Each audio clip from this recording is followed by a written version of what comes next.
Bonjour et bienvenue dans cette nouvelle capsule de l'économie expliquée par mon père, en présence du DIPER et du DAF consacré, qui, ma foi, est assez calme aujourd'hui sur son coussin. Il sait, c'est fou, hein, comme il a appris en 3 ans que... Mais au bout d'une heure, il devient un petit oui, peu agité. Oui, il a un petit chronomètre à l'intérieur. Alors aujourd'hui, à la manière du général, j'ai envie de vous dire, je vous ai compris.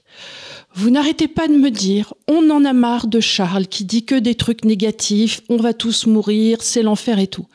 Eh bien, la bonne nouvelle, c'est que pas du tout, on va vous parler de choses positives. Simplement, vous vous rendez bien compte que pour vous parler de choses positives, on est obligé de vous parler d'autre chose que de l'Europe. Ah bah oui, c'est le tarif. C'est le tarif. On ne peut pas vous parler d'ici en trucs positifs. Donc, on doit vous parler de là-bas. Donc, ça veut dire qu'on va vous faire un petit retour sur les épisodes précédents, si je puis dire, de ce qu'on a pu vous dire sur l'Inde, la Chine, l'Iran, l'Arabie Saoudite, le PIB global de l'Ouest et le taux de croissance qui est beaucoup plus fort là-bas que chez nous. Et oui, c'est très positif. Ce qu'il faut voir, c'est qu'effectivement, le monde, c'est pas simplement notre continent. Donc, il y a des choses positives qui se passent, mais c'est tout là-bas. Donc, on va regarder tout là-bas. Et, écoutez, il faut faire des choix dans la vie. Donc, vous avez choisi de parler de choses positives. On vous a parlé de la Suisse, en son temps. Mais qui continue à aller bien. Qui continue à aller bien, merci beaucoup. Voilà. Dans les pays qui vont bien, allons-y, on va commencer par l'Inde. On va commencer par l'Inde. Alors, commençons par l'Inde. Alors, on va essayer de regarder un petit peu ce pays. Donc, c'est un pays qui fait quand même à peu près 1,4 million de personnes, hein. Je tiens à rappeler, pour ceux qui s'intéressent à ce genre de choses, qu'il y a une trentaine d'années, les mêmes qui aujourd'hui nous annoncent la fin du monde pour cause de je ne sais quoi, de réchauffement ou de refroidissement ou j'en sais rien, disaient que l'Inde il allait avoir à peu près 150 à 200 millions de personnes qui allaient mourir de faim. Mmh. C'était au début des années 70. Il y avait un type qui était spécialisé là-dedans et qui avait publié des études, qui a été un best-seller mondial et qui continue à annoncer la fin du monde avec beaucoup de... C'est pas un type du Club de Rome ? Il était aussi dans le Club de Rome, mais lui, il était professeur à Stanford. Ah oui. Tout se recoupe. Donc, lui, il a annoncé la fin. Et aujourd'hui, donc, l'Inde, dans la période des 30 ou 40 dernières années, elle a dû passer de 700 millions à 1,4 milliard. Et ils exportent du blé. Donc, vous voyez, ça va bien. Toujours les bonnes idées. Il y a trop de monde sur la Terre. Donc, l'Inde, qu'est-ce qui se passe ? L'Inde avait un problème, c'est que c'est une démocratie. C'est-à-dire que les gens votent. Et on peut changer le gouvernement de temps en temps, ce qui n'a pas manqué de se produire d'ailleurs. Donc, le choix de développement qu'avait choisi la Chine, c'est-à-dire de mettre une monnaie très sous-évaluée, de développer des exportations, de prendre de l'argent pour faire des investissements en infrastructure, et puis une répression financière, les gens ne pouvaient pas sortir l'argent, c'était pas possible. Donc les Indiens se développent depuis dans un système de marché qui est quand même passablement ouvert sur le monde, et qui n'est pas du tout technocratique comme l'était celui de la Russie. C'est pour ça que, de toute façon, j'aime bien l'Inde, parce qu'il faut dire ce que c'est le bordel. Hein. C'est pas comme la Chine où ça marche, quoi. C'est pas Singapour. Hein. Tu sais pas très bien pourquoi c'est, mais enfin, c'est n'importe quoi. Mais enfin, c'est très gai. Et donc, ils avaient un problème, c'est que chaque fois qu'ils commençaient à croître un peu vite, ils avaient besoin d'énergie. Oui. Or, d'énergie, ils n'en ont pas. Ils n'ont pas d'énergie, ils ont un peu de charbon, mais il est dégueulasse. Et donc, qu'est-ce qu'ils faisaient ? Ils importaient. Et à ce moment-là, la balance commerciale plongeait, et à un moment, elle plongeait tellement qu'il fallait remonter les taux d'intérêt pour éviter qu'il y ait une crise sur la monnaie. Oui. L'éternel des importations. Des importations, c'est ce qu'on appelle la contrainte du commerce extérieur. Et aujourd'hui, miracle des miracles, les Indiens peuvent payer leur pétrole aux Russes en roupies. C'est-à-dire que quand vous regarderez, vous verrez que la balance commerciale indienne est en déficit, mais si vous payez la moitié ou toutes vos importations d'énergie en roupies, ça change de si tu dois emprunter du dollar. Ça change d'avoir du dollar ou de ne pas en avoir assez. Donc, l'Inde est entrée dans une période où elle ne va plus avoir de contraintes du commerce extérieur. Mmh. Et elle a à peu près 500 milliards de réserves de change qu'elle avait accumulées pour les jours nécessiteux, quoi. À peu près 50 milliards d'or. Et elle a aussi probablement le plus important stock d'or du secteur privé et d'argent du monde entier, parce que les réserves les valeurs la réserve de valeur, ça a toujours été l'or et l'argent pour ce pays. Donc je me dis, l'Inde, qui a un système éducatif qui a quand même fait sortir des gens d'excellente qualité, puisque la moitié des gars, c'est les gars qui gèrent Microsoft ou qui gèrent Google, etc., sont indiens. Et surtout, les Indiens parlent anglais. Et les Indiens parlent anglais. C'est le droit anglais. C'est le droit anglais. Ils parlent indien. Ils parlent, je veux dire, anglais comme des livres. D'ailleurs, beaucoup de customer service des États-Unis sont mis aux Indes. Et donc, ce pays, ça va probablement être le grand gagnant du bouleversement stratégique qu'on est en train de connaître, c'est-à-dire ce qu'on a appelé dans beaucoup de nos émissions la dédollarisation. À partir du moment où l'Inde peut acheter son pétrole avec sa monnaie, mais ça va avoir un deuxième effet auquel les gens ne pensent pas, c'est que les Russes, ils vont recevoir plein de roupies. Donc, ils vont les changer, j'imagine, dans le marché pour couvrir leurs frais fixes en Russie. Tu vois, pour payer les loyers, n'importe quoi. Bon. Mais ils vont se retrouver avec un excédent de roupies, qui seront des réserves de change. Et où ils vont les foutre, ces réserves de change? Ils peuvent les mettre que dans le marché obligataire indien. Oui. Qui n'est pas terrible.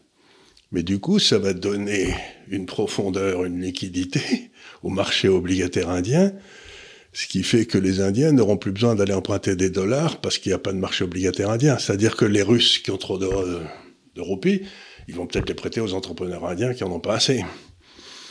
Et donc, l'astuce des États-Unis absolument remarquable, c'est d'avoir non seulement réussi à perdre le monopole sur le dollar, mais à faire naître des concurrents à tous nos marchés obligataires dans tous les autres pays qui vont se développer simplement parce que les producteurs de pétrole vont se retrouver avec des excédents de ces monnaies-là, quoi. Oui, donc il va y avoir tout un fractionnement du marché obligataire et plein de petits marchés obligataires Plein de petits marchés obligataires, ce qui va dire que le monde va devenir beaucoup moins fragile. Il ne sera pas dépendant d'un ou deux marchés obligataires comme il est aujourd'hui les États-Unis et l'Europe, peut-être le Japon.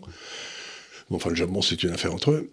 Et donc, on voit donc le premier pays qui est le gagnant massif et très évident de cette perte de souveraineté sur le dollar que subissent les Américains, c'est l'Inde.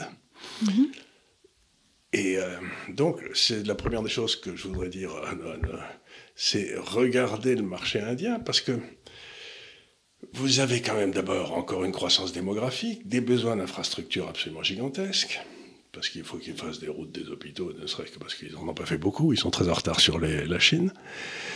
Et il y a des universités indiennes, encore une fois, qui sont au top niveau dans beaucoup de domaines, la médecine, etc. Donc, l'Inde, à mon avis, bien sûr, je peux me tromper, comme ça m'est souvent arrivé dans ma vie, mais va boomer comme jamais.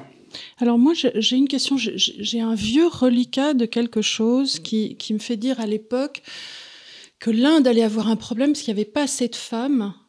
Ah, ça a été le coup, oui, ça arrive.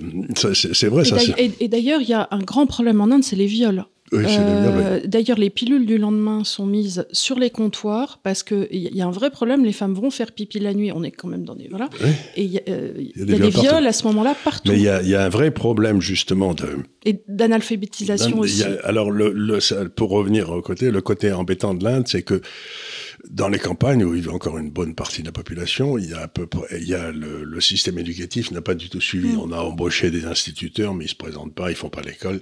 Donc il y a à peu près 30 à 40% de la population indienne qui serait encore analphabète. Donc ils ont une espèce d'économie à deux vitesses. Dans les grandes villes, des grandes universités, une bourgeoisie qui monte très vite, etc. Donc de très bonnes écoles. Et puis dans les campagnes, un système un peu arriéré. Et les gens, donc ça va être... Oui, où les gens vivent encore un peu comme des bêtes. Ils vivent littéralement comme des bêtes, oui. Enfin, à un niveau très, très, très ancien. Avec des viols, avec le viol, sans savoir lire, sans savoir écrire. Sans savoir écrire, etc. Donc là, c'est un des problèmes. Mais ce qui est certain, c'est qu'ils ne peuvent pas s'en sortir sans croissance et sans énergie. Bien sûr, bien sûr. Alors, je donne un exemple de 2 ou 3 choses qui sont passées en Inde dans les 10 dernières années, qui sont assez remarquables. La première, c'est aussi curieux que ça paraisse, l'Inde avait hérité des Britanniques des barrières douanières entre les différents États indiens. Donc, qu'on mette des barrières douanières contre les produits qui arrivent de Chine, ou j'en sais rien, soit. mais ils se mettaient, entre un État ou l'autre, ils se mettaient des barrières douanières pour empêcher les trucs de circuler. Ben, Modi a fait sauter tout ça, donc ça va libérer les... Parce que ça coûtait moins cher à la limite si tu étais dans un coin indien d'aller acheter un truc en Chine que d'aller l'acheter dans le truc à côté, parce qu'ils avaient mis des barrières douanières alors qu'il n'y en avait pas sur la Chine. C'est ce qu'ils faisaient au Brésil, résultat ou au Venezuela, résultat toute la bourgeoisie prenait des hélicoptères pour aller faire du shopping à Miami et revenir. Quoi. Voilà, c'était à peu près ça. Bel effort. Et le reste ne pouvait pas se le payer, donc de toute façon. C'était exactement, il restait, on les maintenait. Donc c'est la première des choses. Donc l'Inde il va se créer des liens à l'intérieur de l'Inde de collaboration qui n'existaient pas puisqu'ils étaient fractionnés en différents États, etc. Bon. La deuxième chose, c'était qu'une des choses qui freinait beaucoup le développement indien, c'était justement le côté analphabète d'une partie de la population et qui ne pouvait pas avoir de compte bancaire. Mm-hmm. Donc il y a une entreprise française qui est allée en Inde et qui a mis un système de reconnaissance faciale avec, je crois, la pupille ou l'iris de l'œil ou je sais pas quoi. Et maintenant, toutes les banques sont équipées de ça, donc elles reconnaissent Monsieur Singh avec son... Tu vois ? D'accord. Et nous, en France, on n'arrive pas à signer des cartes vitales avec des photos. Hein, je voudrais juste dire qu'en Inde, on a donc visiblement... Mais c'est les Français qui l'ont fait. Oui, voilà, des Français qui sont... C'est notre ami Murat qui l'a fait, d'ailleurs. Qui sont allés faire des systèmes avec la pupille de l'œil, mais nous, les cartes vitales, ça, c'est pas possible. C'est pas possible, non, mais... C'est beaucoup trop compliqué. Voilà, non, j'aimerais juste poser ça là pendant qu'on discute. Et pour revenir à ça, si tu veux, la fraude sociale est beaucoup plus importante que la fraude fiscale, mais je sais pas pourquoi tous les syndicats veulent pas qu'on parle de la fraude sociale, ce qui est une drôle d'idée, parce que c'est de voler de l'argent. Ah, moi, je trouve qu'il faut parler de toutes les fraudes. Hein. Je suis complètement contre la fraude fiscale, contre la fraude sociale. Il faut être contre toutes les fraudes parce que ça enlève... Écoute, si on s'embête à payer des impôts, c'est pour essayer d'en faire quelque chose. Et les gens qui fraudent, bien sûr, doivent être punis, c'est tout. C'est tout. En tout cas, on doit les empêcher de frauder dans la mesure du possible. Enfin, ça, c'est... Donc, premier arrêt sur image, l'Inde, il est en train de se passer quelque chose. Donc ça, c'est la première des choses. Maintenant, du point de vue diplomatique, on en a parlé aussi, on va faire une deuxième mise à jour, c'est qu'est-ce qui se passe dans l'arc qui va de Bombay à Mumbai, à Sébastopol. Vous voyez, vous prenez cette espèce d'immense arc qui contourne l'Himalaya comme ça. Qu'est-ce qui se passe ? Mais là, il est en train de se passer plein de choses. D'abord, on y reviendra, mais la Chine a organisé une espèce de trêve ou de paix entre les Iraniens et les Saoudiens. Ça fait jamais que 1400 ans qu'ils se mettent sur la gueule, donc les chiites et les sunnites, c'est... Donc la paix est en train d'arriver au Moyen-Orient, puisque c'était ce qui peut donner un certain nombre d'espoir pour le Liban en particulier, où il y avait des chiites, des sunnites, des chrétiens, etc. Donc, mais vous prenez maintenant une carte, que le lecteur essaye de se mettre dans leur tête une carte de cette région. Vous partez, mettons, de Sébastopol, qui est l'endroit, le port militaire de la Russie sur les mers chaudes. Hein. Donc c'est Catherine la Grande qui l'avait piqué aux Turcs. Ça doit être 17e ou 18e. Et c'est pour ça qu'on l'appelait Catherine la Grande, parce qu'elle avait... Donc ça a été... Oui, c'est pas parce qu'elle avait un système de poulies pour son âne. Non, c'est pas... Non, ça c'était des légendes, ça. Des horribles légendes. Mais enfin, il est vrai qu'elle avait un robuste... Mais elle n'était pas russe, d'ailleurs, elle était allemande. Enfin, oui. Parlons d'autre chose. Mais donc, ils ont pris ça.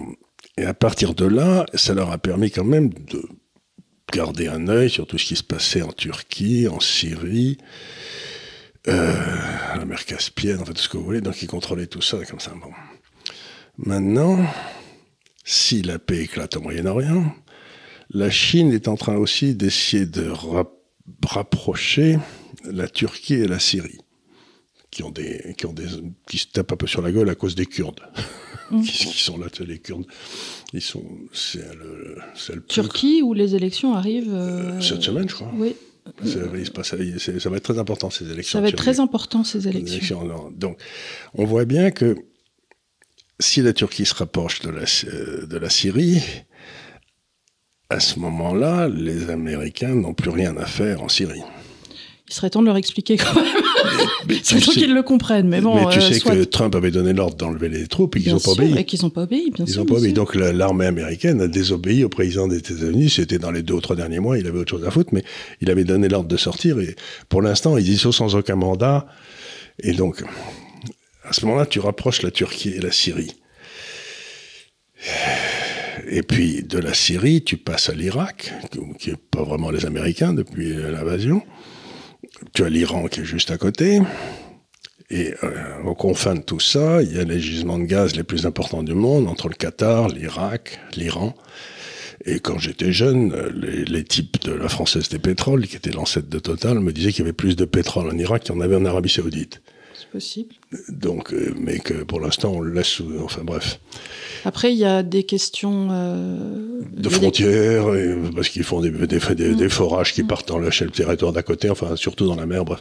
Mais ça, c'est un immense réservoir d'hydrocarbures, absolument incroyable, et de gaz en particulier. Il y en a aussi plein en Méditerranée, autour de Chypre et à côté d'Israël.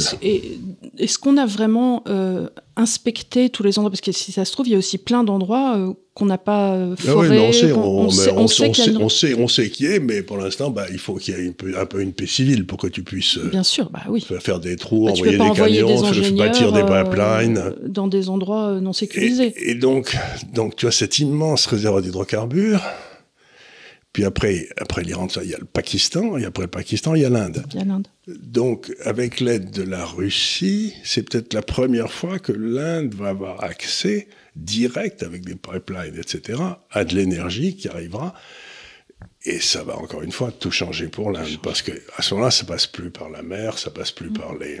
Ça va sûrement diminuer les coûts aussi, ça va diminuer les coûts. Ben oui, les pipelines, c'est beaucoup moins cher que les bateaux. Et donc, comme on sait, encore une fois, que l'économie, c'est de l'énergie transformée, avoir accès à une énergie peu chère, ça veut dire une économie absolument boomante. Pour l'inverse de la paix. Oui, l'inverse de nous, c'est-à-dire que nous... on s'est débrouillé pour faire monter le prix de notre énergie. Alors, je tiens juste à faire un caveat. Hier, j'ai vu Geoffroy Roux de Bézieux passer à la télévision en expliquant chez Apolline de Malherbe, qui n'a pas bougé une mèche de cheveux lisses, que l'inflation était due à la guerre.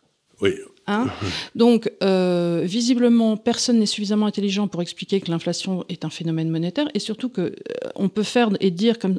Dans ces cas-là, comme le gouverneur de la Banque d'Angleterre qui était passé à la télévision la veille, devant une population anglaise aussi néophyte que peut l'être la population française, et entendre que oui, c'est aussi à cause de la hausse du coût de l'énergie. Et ça n'a rien à voir avec la guerre. Les sanctions prises par nos gouvernements n'ont rien à voir avec la guerre. Que je sache, vos tomates hollandaises, qui sont faites dans des serres en Hollande, n'ont rien à voir avec l'Ukraine.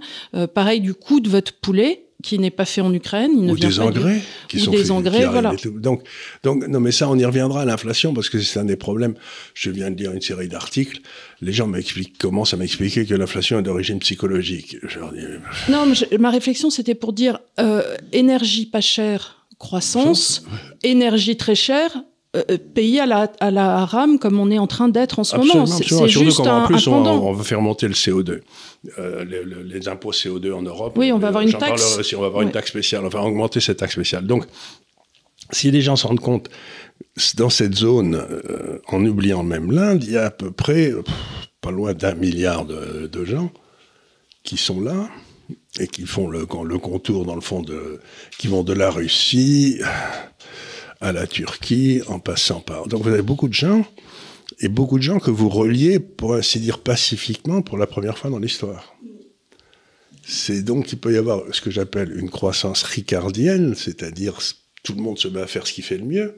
De Ricardo, la loi des avantages comparatifs, etc. Donc, il est possible que le commerce mondial faiblisse parce qu'on met mais le commerce dans cette zone-là va absolument exploser. Ça va être incroyable.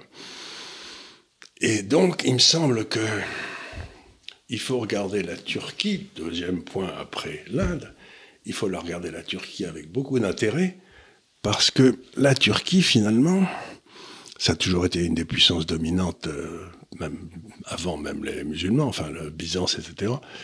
Et ça s'est toujours mis sur la gueule avec la Perse, d'un côté, et puis avec les gens qui arrivaient des grandes steppes de l'autre, quoi. C'était Mais si tout ça est pacifié, si tout ça commence à travailler les uns avec les autres, il va se passer des choses en Turquie, hein. Ça va être, parce que là, ils ont des universités. Et alors, il se passe un phénomène monétaire curieux qui m'intéresse en Turquie. Il faudrait que j'étudie ça un peu mieux. Bon, la monnaie turque est allée au tapis. On en a parlé souvent. Voilà, ils vont faire faillite, etc. Et puis, ils ont une grosse inflation. Ils ont une grosse inflation sur la VR, etc. Mais pour l'instant, apparemment, tout se passe en Turquie avec de l'or. Ah. C'est-à-dire qu'ils ont une espèce de système pour payer la baguette de pain avec les billets. Mais quand on commence et ils ont beaucoup d'or. Et l'Iran en a beaucoup aussi, parce qu'ils ont beaucoup... Donc, on voit que la Russie, la Turquie, l'Iran... Tu veux dire qu'ils ont une sorte de Bretton Woods informel? Ils ont une espèce d'étalon or informel. C'est-à-dire que quand tu achètes une maison, c'est plutôt... Tu la négocies en or, tu te dis, voilà, ça va être tant, et puis après, bon, tu peux rajouter des billets au cours de l'or ce jour-là. Voilà, pour payer les impôts dessus, ou je sais pas quoi, tu vois, c'est... Donc, il est en train de se passer quelque chose... Dans toute cette région, il est en train de se passer quelque chose avec l'or aussi qui est intéressant, parce que, comme ils ont tous des monnaies qui sont pas des vraies monnaies, donc c'est pas... Et donc... Et là, ça va laisser l'Europe, quand vous regardez cet immense arc qui descend comme ça, avec en plein cœur de l'arc, ça, l'Iran, l'Irak, le Qatar, etc., et puis un petit peu sur les bords avec ce que vous avez à Chypre ou au large d'Israël, etc. Il y en a beaucoup en Égypte aussi. Tout ça, si vous voulez, ça va se passer en dehors de l'Europe. Tu vois ce que je veux dire? C'est que d'un seul coup, ils n'ont plus besoin de nous. On est là. Donc, la deuxième chose qui est en train de passer, c'est qu'on est en train de voir apparaître une immense zone de développement qui semble être en train de s'organiser. Et la seule chose qui paraît peu probable, c'est que les Européens et les Américains aient quoi que ce soit à dire là-dedans. Mais la Turquie, qui est un peu au cœur de cette zone aussi, est dans l'OTAN. Oui. Donc on va voir les élections qui se passent, parce que si Erdogan gagne, ce qui paraît, c'est pas le favori des pronostics à l'heure actuelle, il a l'air d'être en... Oui, il a l'air toutes les campagnes pour lui et toutes les villes contre lui. Après... Ouais, on va voir ce qui se passe. Hein, mais oui, on va voir ce qui se passe. Mais ce que je veux dire, c'est que cette zone-là peut décider, la Turquie au milieu, de sortir de l'OTAN. Et les Saoudiens ont l'air de dire que la protection militaire américaine, dans le fond... oui, on peut, mais il ne faut pas. Ça ne les intéresse plus tellement que ça. Donc on voit cette immense zone qui sera à la limite d'un côté des orthodoxes, et puis des musulmans, et puis des chiites, et puis des indiens. Donc qui sera une zone quand même multiconfessionnelle, avec beaucoup de très bonnes universités, une population jeune... et pour la première fois, qui pourra s'organiser pour bénéficier de ses propres ressources. Donc, et c'est là où j'en viens à la troisième chose, c'est que vous avez la Russie, qui est là-haut. Alors, bon, ils ont... La raison pour laquelle on s'est mis à se taper là, sur la gueule avec la Russie, c'est que la Crimée appartenait à l'Ukraine, alors qu'en fait, elle n'appartenait pas. Elle avait toujours appartenu à la Russie, jamais à l'Ukraine, mais c'est Khrouchtchev qui avait donné 156, un sort de beuverie à l'Ukraine. Et en Crimée, il y a quelque chose, il y a Sébastopol, qui est le cœur militaire qui permet à la Russie de surveiller cette région. Comment. Donc, ils ont repris l'Ukraine. Et bon, maintenant, il y a une guerre pour savoir qui va contrôler l'Ukraine. On en verra le résultat. Mais il était hors de question à aucun moment que Sébastopol cesse d'être militaire russe. Alors, ils avaient un bail il y a 20 ans, quelque chose comme ça. Puis ensuite, l'Ukraine pouvait prendre le contrôle. Donc, c'était même pas possible pour les Russes. Donc, allez, dire aux Russes qu'on va leur piquer Sébastopol, c'est militaire, si tu veux, c'est même pas possible. Ah, tu peux dire c'est très mal, mais enfin, je veux dire, il y a un peu de la réelle politique qui fait que... Voilà, c'est le... Qu'est-ce qui va se passer? Ben, c'est que la Russie va devenir...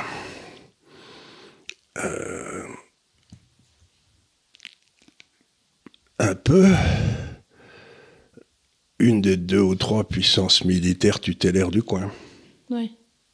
C'est-à-dire que déjà, elle a empêché les Américains de faire tomber les Assad en Syrie. Donc, avec la Turquie, etc., ça va... La Turquie et la Russie se sont mis sur la gueule plus souvent que dans leur histoire, mais on voit bien que ces gens-là se disent, pour l'instant, on a des gens qui sont des fauteurs de guerre dans la région, on va se mettre d'accord entre nous, puis on réglera nos problèmes après, mais on va d'abord se débarrasser de ces gars-là. Donc les États-Unis sont maintenant perçus comme une puissance extérieure et belliqueuse, qui empêche de faire la paix dans cette région, quoi, plutôt. Et donc la Russie risque d'être... Alors qu'est-ce que fait la Russie en plus de ça ? Que fait la Russie en plus de ça ? Oui, qu'est-ce que fait la Russie ? Qu'est-ce que fait la Russie en plus de ça ? C'est qu'ils sont en train d'ouvrir avec des brise-glaces atomiques la route du Nord, c'est-à-dire celle qui passe au large de la Russie, qui part de l'Asie, du Japon, mais à la place d'aller vers le sud, l'Asie, de passer par les détroits où la marine américaine contrôle tout, faire le tour de l'Afrique ou passer par le canal de Suez, enfin bref, des tas d'endroits où ça peut être contrôlé. Là, tu fais passer au nord, et tu fais passer, et ça réduit le temps de trajet, je crois, de 30 ou 40%. Ah oui. Avec en plus une réduction de la mainmise américaine. Il n'y a pas de marine, pas de marine américaine là, puisque c'est complètement en face des côtes russes du début à la fin. Donc des pays comme la Corée commencent à se dire, mais plutôt que de passer par le sud, je vais passer par le nord, mais à ce moment-là, est-ce que j'ai vraiment besoin d'avoir des grosses bases américaines chez moi, etc. Il commence à y avoir des discussions en Corée pour se dire, mais est-ce que les États-Unis... Donc on voit bien l'effet de délitement que ça fait un peu partout. Et la plupart des gens me disent « Ah, la Russie s'est vendue à la Chine, ça va devenir une colonie de la Chine, ils sont complètement... pour vendre leurs matières premières, ils ont absolument besoin de la Chine. Mais si vous prenez encore l'axe, ils ne sont pas du tout si mal placés que ça.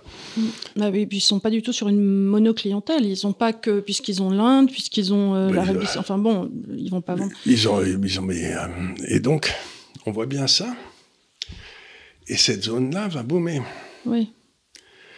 Et elle va boomer parce qu'elle a, depuis 15-20 ans... Oui, depuis 20 ans au moins, ou plus, elle est en guerre perpétuelle.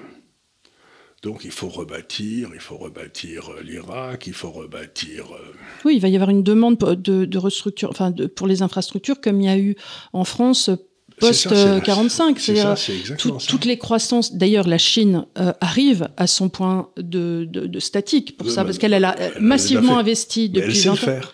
Oui, elle sait faire. Donc elle peut exporter son savoir-faire. Et elle a des capitaux pour aider à développer toute cette région. D'ailleurs, c'est assez drôle parce que les Chinois, par exemple, étaient venus voir Rungis pour voir comment... parce que Rungis, c'est quand même un truc à voir dans sa vie. C'est littéralement une ville avec les différents terminaux, les horaires, c'est-à-dire le poisson qui commence à 2h du matin et ensuite les fleurs. Et les softwares, voilà. Et les logiciels. Et les logiciels, comment tout ça est géré. Comment on gère les camions qui arrivent, comment on les fait partir. Il y a des flux, absolument constants. Et ils ont fait des mini Rungis ou des plus gros Rungis, je ne sais pas, mais enfin ils sont venus étudier comment ça fonctionnait et ils ont exporté ça. Donc vraiment à tous les niveaux, ils sont allés chercher l'excellence à chaque fois dans tous les pays pour le copier, ça, ils savent très bien copier les choses, et le refaire et probablement ensuite le revendre. Puisqu'ils ont acquis une fois. Ils ont acquis ça suppose d'avoir des routes, c'est-à-dire que ça suppose d'avoir des routes, des autoroutes, des gares routières, etc., où tout peut se passer. Et en effet, tout ça va s'exporter très bien. Et donc, on voit maintenant la Chine. Alors, qu'est-ce qui s'est passé en Chine ? Pendant 2 ans, à peu près, à cause du Covid, ils ont tout fermé. Oui. À la stupéfaction générale. Tout le monde se demandait, mais pourquoi ils ferment ? Nous, vous savez, on a un bureau à Pékin où il y a, 7 ou 8 personnes. Tout le monde se grattait la tête en disant, mais pourquoi ? Je crois que c'était une façon, peut-être, pour Xi d'asseoir son pouvoir avant d'arriver au Congrès pour pouvoir être nommé... Donc il a dû mettre quelques gars. Il y en a peut-être 2-3 qui ont eu peur aussi. Les gens se sont pris quand même des sacrés cliniques. Alors ce que me disent les gars, c'est à Pékin, c'est que dans les pays là-bas, on a le souvenir des grandes pestes. D'abord on a le souvenir et on respecte très profondément les vieux. Or que c'était une maladie qui touchait surtout les vieux, ça faisait un effet abominable à la population de voir leurs vieux claqués, alors que nous, on les a mis dans des EHPAD, donc on savait pas qu'ils étaient là, on s'en foutait. Mais donc... On leur filait du Rivotril. On leur filait du Rivotril pour les calmer. Et donc, ce qui s'est passé, c'est que peut-être qu'il y a eu une tentative par le pouvoir de protéger les vieux. C'est possible. Enfin, c'est ce qu'ils me disent, mais moi, je me dis, bon, mais... Enfin, disons que, surtout, c'est un attachement. Oui. Donc, que l'attachement et la nécessité... C'est confucéen, hein, c'est-à-dire oui, de c'est ça. respecter les vieux. La volonté de respecter le 3e, 4e âge est tellement plus ancrée que c'était même pas une question. C'est ça, il fallait les protéger. Il fallait les protéger, point barre. Et ça passe... Alors, quand il a commencé à avoir des émeutes, ils se sont dit, bon, mais c'est bon, les émeutes, c'est protégé. Quand il y a eu 2 ou 3 émeutes, ils se sont dit, bon, parce que c'est un peu comme... donc, ils ont fait ça. Mais alors, maintenant, la Chine est en train de réouvrir. Et elle est en train de refaire redémarrer son économie. Si vous voulez, les banques recommencent à prêter. L'immobilier repart. Et donc, vous vous dites, bon, si je comprends bien, il va y avoir la Chine, allez, 1,2 milliard, l'Inde, 1,4 milliard, là, 1,2 milliard, qui vont boomer. C'est pour ça que quand tu disais, on va vous annoncer des bonnes nouvelles, il y a des tas de coins où il va se passer des choses vachement intéressantes. Tu vois ce que je veux dire? Bon, chez nous, c'est le désert des Tartares, on attend toujours, mais là-bas, ça va être très étonnant ce qui va se passer. Ça va être très étonnant, c'est-à-dire que toute l'Asie centrale, parce que de l'autre côté, au nord de l'Himalaya, tu as tous ces stands qui sont là, et qui demandent aussi qu'à voir passer des marchandises, des gens, etc. Donc on assiste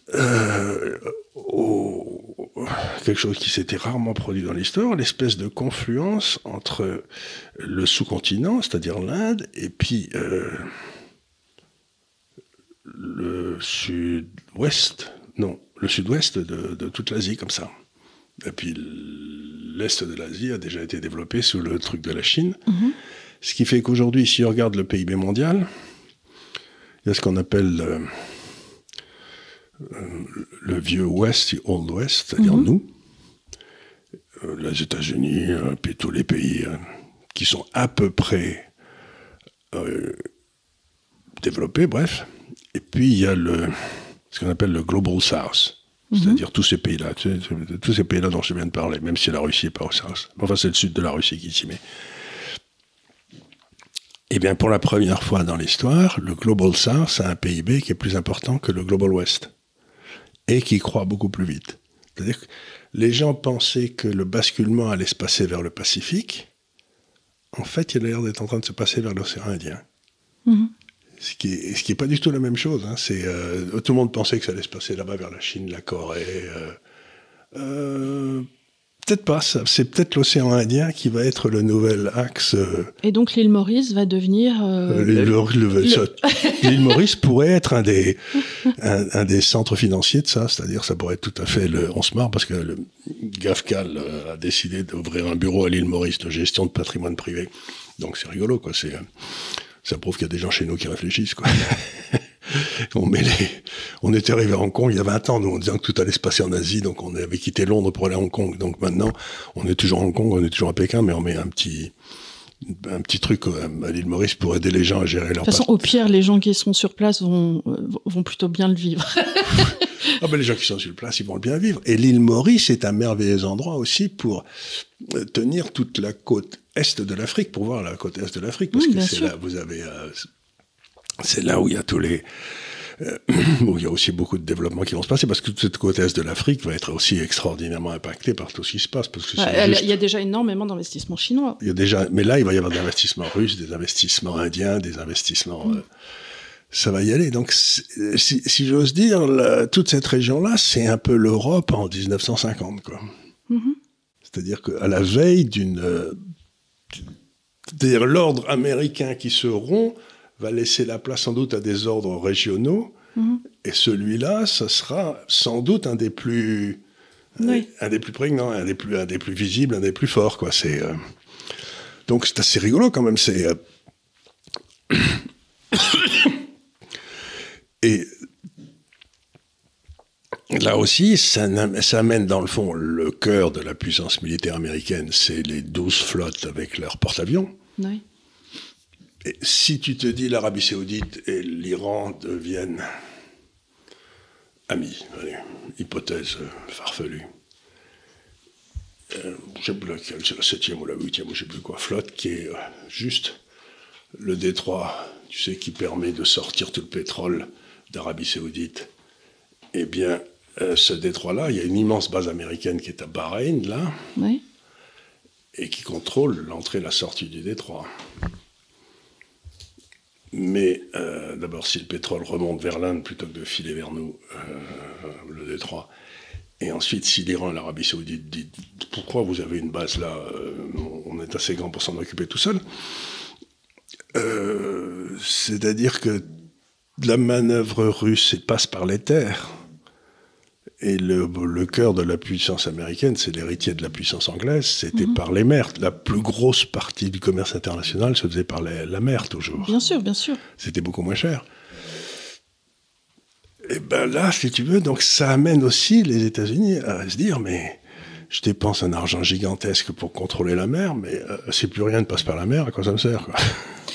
C'est-à-dire que ce qui va se passer aussi quand même, et c'est une question à se poser là dans une échéance à 2 ans, c'est que, bon, on a vu que Joe Biden venait cette semaine d'annoncer qu'il se représentait. Enfin, on a annoncé que Joe Biden se représentait, ce qui m'amène la question, quelqu'un doit-il annoncer ? Oui. Je ne sais pas si on l'a prévenu, ce monsieur, qu'il allait se représenter, si voilà, et surtout, on sait tous qu'il est gâteux et personne ne sait qui prend les décisions, justement, de continuer cette guerre en Ukraine. Alors peut-être qu'ils vont lui coller un ticket qui ne sera pas avec Kamala Harris cette fois-ci, mais avec quelqu'un de peut-être possiblement compétent en deuxième main. Mais dans ces cas-là, c'est celui-là qu'on élira, parce qu'on a tous vu quand même, les scènes... attends, il faut que je finisse cette idée. Les scènes de Joe Biden qui sait pas où il est. Qui savait pas où il est, qui parlait des morts, enfin ainsi de suite.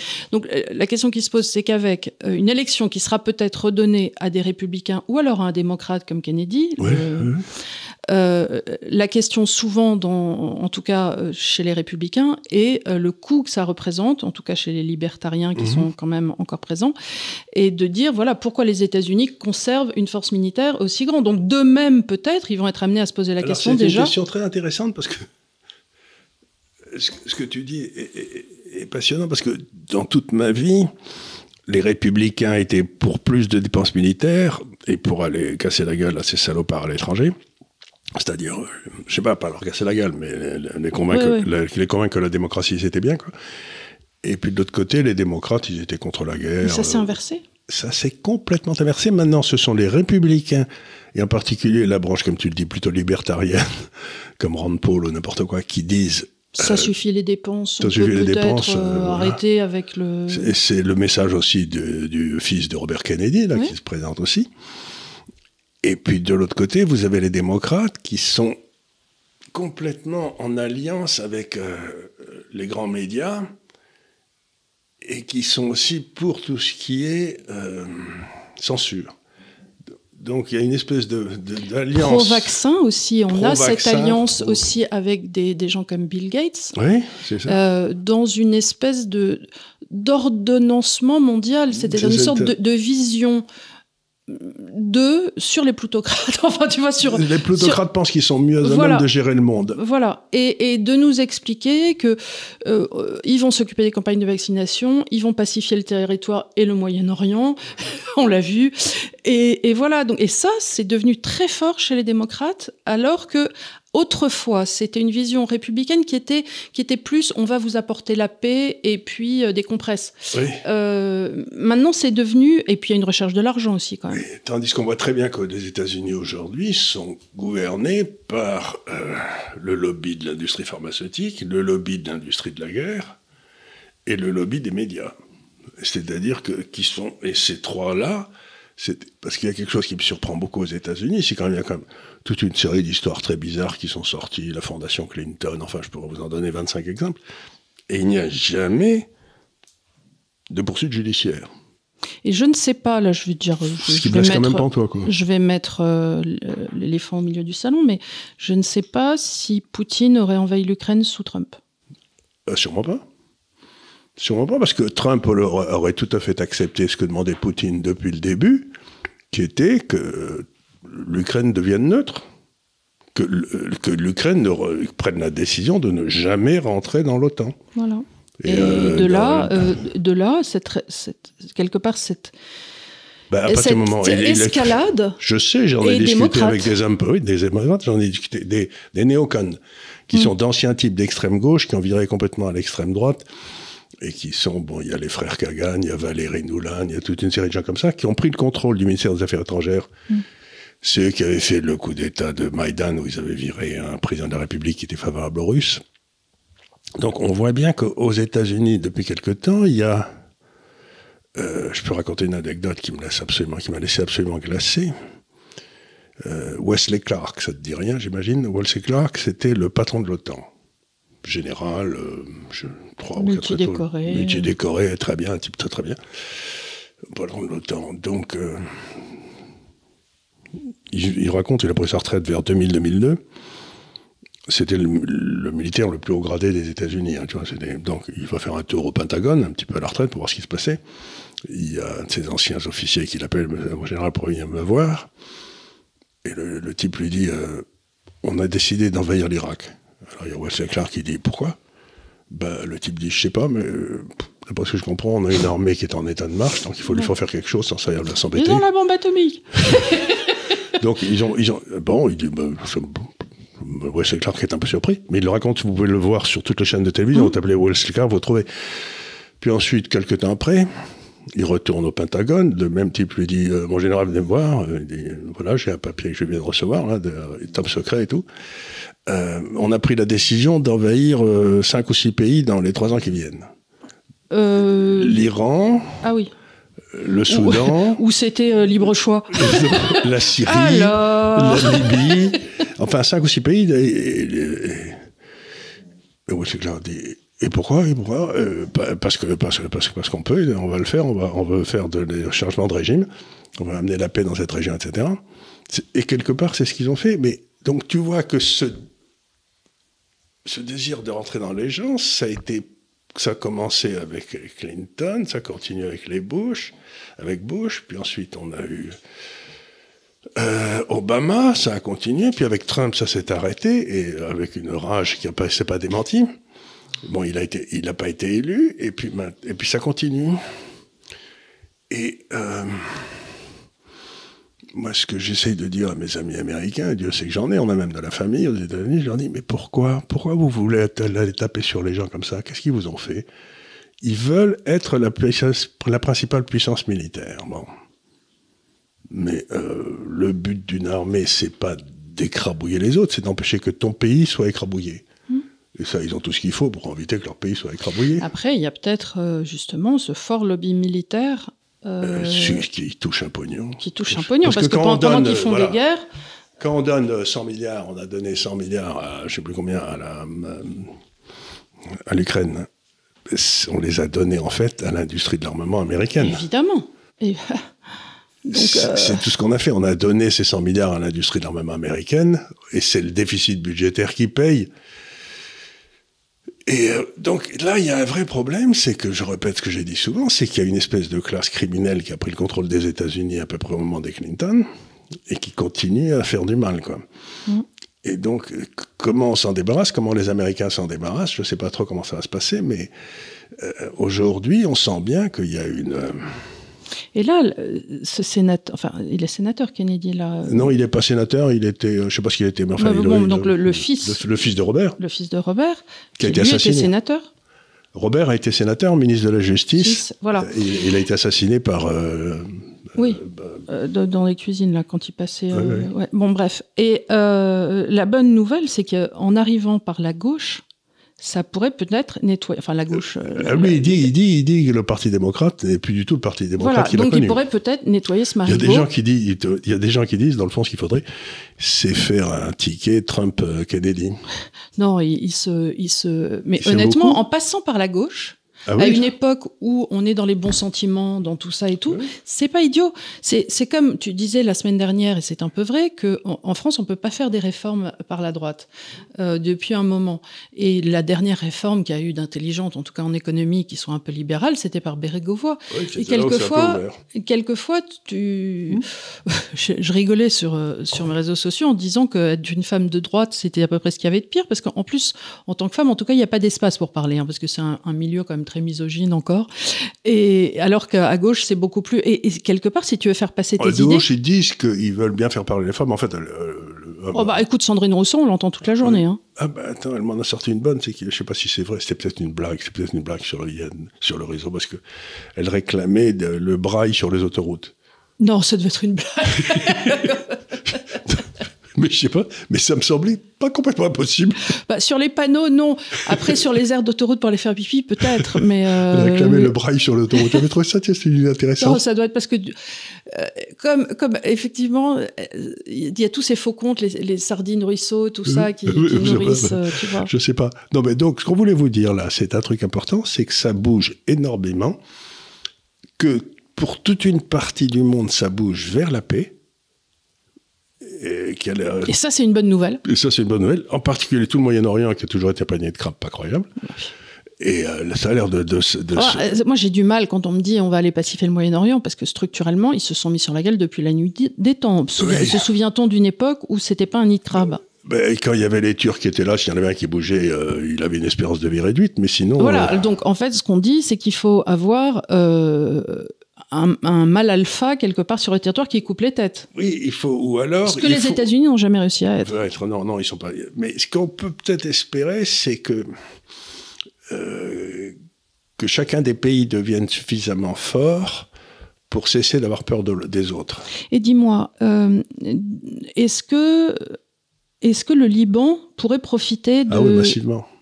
Parce que là, les pauvres, je me fais beaucoup de soucis pour eux, et je me dis, si cet axe de croissance, puisque tu me fais un axe de croissance qui fait... Voilà, le Liban est en plein milieu, donc bien qu'il n'y ait pas véritablement de ressources pétrolières, je crois qu'il y a un peu de gaz... Ça devrait être la place financière, la place culturelle, voilà, la place logiquement de cette région. Il y a plein d'avocats, il y a des gens très lettrés qui parlent souvent 3-4 langues. Et c'est un beau pays, donc du point de vue tourisme, ça peut être un endroit où les gens vont se reposer. Donc ça pourrait redonner une chance au Liban de s'en sortir. Énorme. Si toutefois... Voilà, si on réussit à... Il pourrait redevenir ce qu'il a été.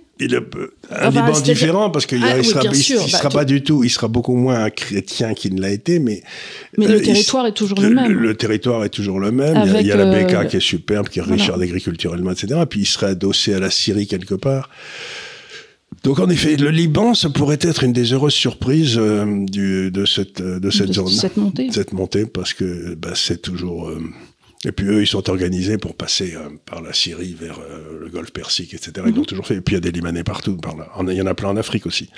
Donc le Liban... il y en a plein partout, ils sont partout. Il y a une diaspora libanaise il y en a beaucoup en... Il y en a plein en Angleterre, il y en a plein en France, il y en a plein partout. Il y en a plein aussi en Amérique latine. Et là, on peut peut-être terminer là-dessus, mais la façon dont l'Amérique latine va basculer, est-ce qu'elle va décider de rejoindre cet axe ? Ou est-ce qu'elle va rester sous le contrôle des États-Unis ? Pour l'instant, il y a énormément d'échanges dans les BRICS entre... le Brésil. Voilà. Et le Brésil, a vu des accords ils ont des récemment. matières premières et ils sont les spécialistes mondiaux de ce qu'on appelle l'agriculture tropicale. Donc, il peut y avoir aussi beaucoup d'échanges qui se passent là. Donc, le Brésil, s'il bascule, ça va changer beaucoup de choses, quoi. Et j'ai vu quelque chose de très étonnant, je crois que j'ai lu ça récemment, je suis pas très très certain, que le Brésil commandait des sous-marins. Tiens donc, pour se protéger contre quoi ? Mais à qui il les commande ? Je sais pas, ils doivent les commander à des gens qui font des sous-marins, mais il y en a... Donc les bêtes. Pas les Suisses, mais peut-être les... tu vois ce que je veux dire ? Peut-être les Français qui font des sous-marins, ou il y a peut-être... qui fait des sous-marins ? Il y a les Américains, il y a les Anglais, il y a les Français... Il y a les Russes. Moi, je suis sûr qu'on va l'avoir en commentaire. Il y a sûrement des gens qui savent où ça se fait, les sous-marins. À mon avis, il y a des sous-marins. Les Russes, ils doivent savoir faire des sous-marins. Oui, ils doivent savoir faire des sous-marins. Donc, peut-être ils commandent quelques sous-marins russes. Donc, ce que je veux dire par là, c'est que on sent bien cet écroulement de l'ordre américain, voilà. Et que tout n'est pas mauvais dans ce qui sort. Peut-être qu'un jour, le Venezuela aussi, parce que le Venezuela avait quand même à l'origine du pétrole. Mais c'est les plus importantes réserves de pétrole du monde, le Venezuela. Voilà, donc si un jour... ils se sortent un peu les doigts et qu'on sorte de régime politique, ils pourraient peut-être redevenir aussi ce qu'ils ont été, parce qu'ils ont structurellement les bases pour être riches, ceux-là. Tout cas, ils ont du pétrole, à ne savoir qu'en foutre. Mais c'est du pétrole bitumineux. Le Chili s'est super bien tiré son épingle du jeu avec absolument rien, et le Venezuela qui avait tout... Un peu de cuivre et un peu de... Oui. Non, mais voilà, donc, toute l'Amérique latine, et là, évidemment, les États-Unis vont se retrouver dans leur forteresse de l'Afrique du Nord, de l'Amérique du Nord, quoi. Oui, mais ils auraient intérêt à anticiper le mouvement et au lieu d'aller se disperser, j'ai envie de dire, dans des territoires en Ukraine et ainsi de suite, dans des territoires de toute façon qui ne vont rien leur apporter, se concentrer sur leur continent à eux, où il y a des belles richesses et essayer d'en faire quelque chose de bien. Enfin, moi, si j'étais eux, je réfléchirais à ça. Et surtout, il y a le problème, c'est qu'à force de faire des armes, ils font plus grand-chose et que donc ils deviennent fragiles. Ils deviennent fragiles. Dans le concept d'antifragilité qu'on a développé moult fois. Moult fois. Donc, encore une fois, c'est ce qu'on essaie de vous dire, il y a cet immense truc qui va se passer. Alors, je ne doute pas qu'il y a des entreprises françaises qui vont très bien s'en sortir. Je sais pas, je pense à Schlumberger, par exemple. Tu vois, c'est pas idiot, mais enfin... Non, mais c'est-à-dire que les entreprises qui ont un fort savoir-faire sur des produits qui sont du coup attrayants pour autrui et qui ont cette potentiel d'exportation, bon, en dehors du luxe, puisque le luxe, on sait qu'il s'exporte, mais effectivement, Schlumberger vont... ou Air Liquide. Ou Air Liquide, non, mais des choses qui ont une grande technicité. Oui, c'est ça. Voilà, ça va bien s'exporter. Donc, il y a des tas d'entreprises françaises qui vont tirer qui vont gagner de l'argent beaucoup là-dessus. Mais comme on n'a plus de diplomatie, qu'on n'a plus d'armée, qu'on n'a plus de souveraineté, la France en tant que nation, la réponse est non, on va pas en profiter. Certaines entreprises vont en profiter. Ce qui serait une occasion de gueuler contre les profits excessifs. Et de dire que c'est incroyable qu'ils donnent des dividendes aux actionnaires et qu'il faut vraiment taxer les riches. Voilà. Ça permettra aux Français de faire des progrès en économie. À l'impossible, nul n'est tenu. Comme on l'a vu cette semaine. Je désespère chaque semaine, mais bon, on fait notre petite partie et puis on verra bien. On verra bien. Merci beaucoup. Merci beaucoup de nous avoir écoutés. Qu'est-ce que tu dirais la semaine prochaine de faire une émission sur l'intelligence artificielle ? Je veux bien, mais mon incompétence ne le dispute qu'à mon ignorance, mais je peux en parler. Écoute, si on devait parler que des choses qu'on connaît, on ne parlerait jamais de rien. Personne ne dirait rien jamais. Parce que j'ai acheté des bouquins, là. D'ailleurs, je me suis trompée, parce qu'il y en avait un sur Amazon qui disait « Oui, il faut vraiment acheter celui-là et tout ». Du coup, je l'achète, c'est que des formules mathématiques. je panne rien du tout. On va faire venir Didier. Ah oui, je te jure, j'ai montré ça. En fait, c'est un bouquin de cours, tu vois, d'intelligence artificielle. Mais j'en ai acheté 2 autres qui, eux, sont lisibles. Voilà, donc on va essayer de vous parler de ça un peu, de ce que j'aurais compris. Et puis, toi, de ce que tu auras compris aussi. Oui, l'intelligence artificielle, pour moi, c'est quelque chose, mais encore une fois, on ne va pas... Mais pour moi, il y a l'intelligence qui fonctionne dans un système ouvert, et celle-là, elle ne peut pas être artificielle, et dans un système fermé, l'intelligence artificielle, elle te battra toujours aux échecs maintenant, mais dans les marchés financiers, je ne suis pas sûr. Voilà, on vous a teasé pour la semaine prochaine. N'oubliez pas de, si ce n'est pas déjà fait, vous abonner, nous suivre sur les réseaux, nous suivre évidemment sur Spotify, Deezer. Un jour, on se mettra sur Apple, mais c'est parce que la personne qui nous fait ça n'a pas d'ordinateur Apple, donc elle ne peut pas le faire, mais un jour, elle en aura un. Salut Raphaël, et depuis l'Islande. Et merci de nous avoir suivis à nouveau, et on vous dit à la semaine prochaine. Merci beaucoup. À bientôt.